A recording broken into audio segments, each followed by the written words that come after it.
A CNN panelist audibly rolled her eyes at a conservative guest's attempted defense of President Donald Trump against new reporting on his relationship with convicted sex trafficker Jeffrey Epstein. The Wall Street Journal published a body letter written 2 decades ago by Trump to Epstein for a 50th birthday album compiled by Ghislaine Maxwell, who was convicted in 2021 for her role in the sex trafficking ring. But conservative journalist Rob Bluey told CNN this morning there were major questions about the newspaper's reporting. Well, White House Press Secretary Caroline Leavitt went a step further, and she said that they wouldn't even show the president the image, the writing, so the Wall Street Journal apparently doesn't even have it in its possession, Bluey said. So I think that there are legitimate questions that the White House is raising about the whether or not this is a fake document. Now, we don't know. I don't have any inside intel, but I will say this. I support House Speaker Mike Johnson and what he has said about making these documents public.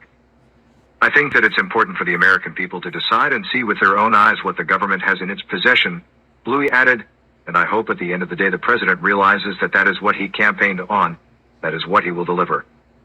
New York Times podcaster Lulu Garcia Navarro cut in at that point, her voice dripping with disdain. "Oh, come on," she said.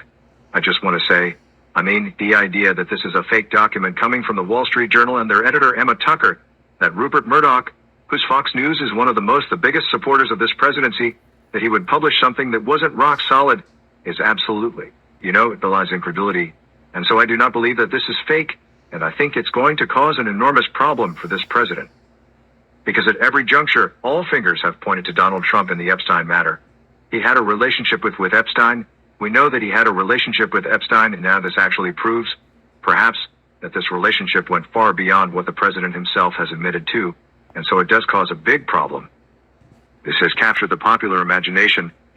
Almost 70% of Americans believe that there has been some kind of cover-up. This is not a red issue, this is not a blue issue, Garcia Navarro added. This is an issue about power, the abuse of power.